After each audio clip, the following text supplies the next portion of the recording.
True. Habari Gani. Today is December 27th, Kujishakalia, the second day of Kwanzaa self determination. And once again, joining us is Dr. Maulana Karinga, professor and chair of the Department of Africana Studies at Cal State Long Beach, chair of the organization US and the National Association of Kawaii Organizations, executive director of the African American Cultural Center and the Kawaii Institute of Pan African Studies, co chair of the Black Community, Clergy, and Labor Alliance.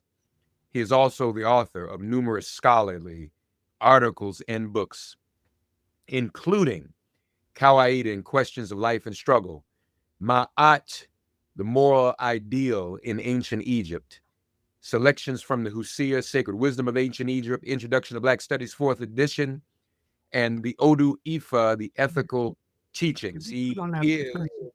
the subject of the book by Dr. Malefia Sante entitled Maulana Karinga, An Intellectual Portrait. He's working on a major work titled The Liberation Ethics of Hajj Malcolm X, Critical Consciousness, Moral Grounding, and Transformative Struggle. But yes, of course, as always, he is here in his capacity as the creator of the Pan African cultural holiday Kwanzaa and the Nguza Saba, the Seven Principles, and author of the authoritative text titled Kwanzaa, a celebration of family, community, and culture. We welcome him once again, Dr. Maulana Karinga. Dr. Karinga, habari gani? Kujichagulia, Matsumator. Scientist Science, good to be back. I just wanted to say my department would feel left out if I did not say I'm also professor and chair of the Department of Africana Studies at California State University, Long Beach. And so they send warm greetings along. Absolutely. Scientist Science. So today we have Kujichagulia, the second principle of the Nguzo Saba, or the seven principles. Kujichagulia, self-determination. And this principle obligates us to respect our own particular cultural way of being human in the world. It insists always on our respecting it and ourselves, right? To respect our culture, respect ourselves, and to avoid self-deforming and dignity denying imitations of others. It Mm, says to us that we must define ourselves, name ourselves, create for ourselves, and speak for ourselves. The principle and practice of self determination obligates us to define ourselves by the life and dignity affirming ways we walk and work in the world. So when we say define ourselves, we want to define ourselves in dignity affirming, life and dignity affirming ways, right? That we walk and work in the world. And when it says to name ourselves, we want to name ourselves in reverent respect for identity as bearers of dignity and divinity. And when we say create for ourselves, we want to say create for ourselves in the good producing and world preserving ways of our ancestors. And to speak for ourselves, we mean to speak for ourselves in ways that reveal our rootedness in and respect for our own history, a sacred narrative second to none, and a respect for our highest values, and to reaffirm our ancient and ongoing ethical commitment to the cooperative creation and sharing of good in the world. The principle of Kujichagulia, self determination, also teaches us to uphold the right and responsibility to live free and dignity affirming lives, to bear witness to the beauty and goodness of being African in the world, the beauty of it, the sacredness of it, the soulfulness of it, being African in the world, to hold fast to the culture that calls us into being. That's what Kujichagulia asks us to do. Hold fast to the culture that calls us into being and sustain that. Again, to reaffirm the sacredness of our lives and the narrative we know as our history, and to embrace it as a moral and spiritual idea, to study it, to learn it, to teach it, to share it, and to self consciously live it and leave it as an eternal legacy for those who come after us. Self-determination as a principle and practice rightfully requires us to constantly then dialogue with African culture. We can't be African if we don't know the culture of Africa. Not only continental Africa, but diasporan Africa, Africa of the world. Not only ancient Africa, but modern Africa, opening up visions toward the future. We must dialogue with our culture. By that I mean ask it questions and seek from it answers to the fundamental question facing us and humankind, and to do it in our ongoing quest to bring forth the best of what it means to be African and human in the world. And also, we bring forth this culture so that we can speak our own special culture truth to the world and use it to address the fundamental issues and concerns of our time and to increase and sustain good in the world from an African-centered perspective and initiative. Furthermore, the principle and practice of self-determination urges us to uphold and work for the right of every person and every people to determine their own destiny and daily life. We can't just be for our self-determination. We have to stand in solidarity with other people struggling against oppression and denial of freedom. We have to stand with them in their right to self-determination and to good lives for themselves and their future generations. And so we uphold and work for the right of every person and people to determine their own destiny and daily life, to speak their own special culture truth, as they understand and value it, and to enjoy the goods of freedom, justice, peace, and security in their own space and their own time, and to forge a future for themselves and their descendants worthy of their best thought and practice.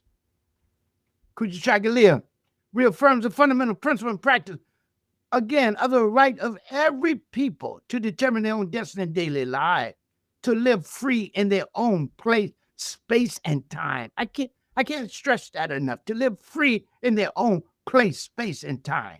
And it reaffirms the right to resist all forms of unfreedom, injustice, and oppression. It reaffirms Nana Haji Malcolm's teaching that, quote, freedom is essential to life itself. Freedom is essential to the development of the human being. And if we don't have freedom, we can never expect justice and equality, unquote. Indeed, he says, quote, only after freedom do justice and equality become a reality in the fullest sense of the principle and practice. Indeed, Kwanzaa was conceived and born in the womb, work, and transformative struggle of the Black freedom movement. I conceived it in the midst of struggle, and thus Kwanzaa's essential message and meaning was shaped and shared not only in the Sankofa initiative of cultural retrieval from our past, right? From the African continent and from the past into the diaspora. It was retrieved from that and our best views and values and practices of African people. But it was also shaped by the urgencies of the time, shaped by the defining decade of the 60s, the decade of fierce strivings and struggle for freedom, justice, and associated goods, waged by us, African people in this country, and other peoples of color all over the world, and waged by Africans everywhere in the world. So Kwanzaa came into being, grounded itself, and grew in three basic relationships to freedom. First, it was an act of freedom. Second, it was an instrument of freedom. Third, it was created as a celebration of freedom. And fourth, it was and became a practice of freedom.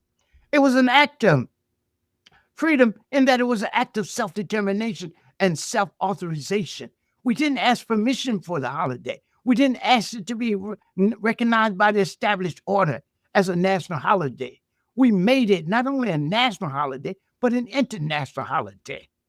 It was an instrument of freedom. It was created in order to contribute to the struggle, right? One of the main reasons I created Kwanzaa was to contribute to the struggle. The other reason was, of course, to reaffirm our rootedness in African culture. Third, to give us a time when we as African people could come together, reaffirm the bonds between us, and meditate on the awesome meaning of being African in the world. And fourth, it was a time it was created in order for me to introduce and for us as an organization to introduce the 7 principles in Nguzo Saba and other communitarian African values, values that stress and strengthen family, community, and culture. And of course, the hub and hinge on which the whole holiday turned, or the Nguzo Saba, which we discuss now. So it was an instrument for conscious raising, cultural grounding, right? And for us to discuss ourselves and our lives and our work and our struggle in a context of reaffirming the beauty and the awesome responsibility of being African in the world. And it's become a celebration of that, a song of ourselves, not just a celebration, but a song of ourselves, drum talk about ourselves. It was about us, it was by us, about us, and for us. And so it grew with that understanding. And so we celebrate ourselves. And then it was a practice of freedom, because to practice these principles is to free ourselves from the negative, to practice umoja, to free ourselves from the division that the dominant society imposed on us from the very beginning. To practice Kujichagulia, self-determination, is to free ourselves from unfreedom, right? To free ourselves and on, right? And so what we need is to see that this was a righteous, reveling in our recaptured sense of sacredness, right? That's what it was when we talked about it, freedom. It was also a recaptured sense of sacredness, soulfulness, and beauty of our Black self. And finally, it's a practice of freedom, and there's a practice of the principle that engenders and sustains liberated and liberating ways to understand and assert ourselves in the world. Grounded in these 7 principles and practices, that we can build a new future, weather the worst of winters, disperse and drive away the darkness, and lift up the light that lasts of shared and inclusive good in the world, which is a theme for this year. Indeed, if we read and believe the sacred narrative, the written, oral, and living practice text of our ancestors, Nana Howard Thurman, who taught us we can ride the storm and remain intact, that we are people that can ride the storm and remain intact. If we listen to Nana Gwen Brooks, who told us that we as a people conduct our blooming in the noise and whip of the whirlwind. And if we believe Nana Nanny bearers, as well as our people as a whole, we are assured that there is no winter we cannot weather, no storm we cannot ride out and remain intact, no whirlwind we cannot conduct our blooming in, and no impossible situation that will enfeeble or disprove or falsify our claim that we as a people, as Nana Nanny said, specialize in the wholly impossible. Again, we are people who ride the storm and remain intact, who conduct our blooming in the whipping noise of the whirlwind. And we are people that specialize in the wholly impossible. So pamoja tutashina, together we will win. Happy Kwanzaa. Heri za Kwanzaa. Happy Kwanzaa, everyone. Abagani. On this day, this second day of Kwanzaa, we light for Kujichagulia's self-determination the red candle closest to the black candle Umoja. This is the order. And so that is the red candle we light today. And I just want to say here, as I've spoken to many of you in this holiday season, and there's a level of defeat and dejection over the most recent loss. You know, Dr. Karenga is not just speaking in the abstract. What he is saying to us is that we have overcome all types of challenges, hardships, and the whirlwind. Teach. So he is being pastoral, if not clinical, in terms of talking to us. Our answers are within ourselves as a people. So we're not just here just to do a ceremony for the sake of doing a ceremony and light candles for the sake of lighting candles. To share with us what our culture is, the genius of our culture, and how it has contributed to our overcoming. There's nothing we've ever faced that we've not been able to overcome. And frankly, we have taught others in the world and other cultures and other societies how to overcome the challenges of the whirlwind.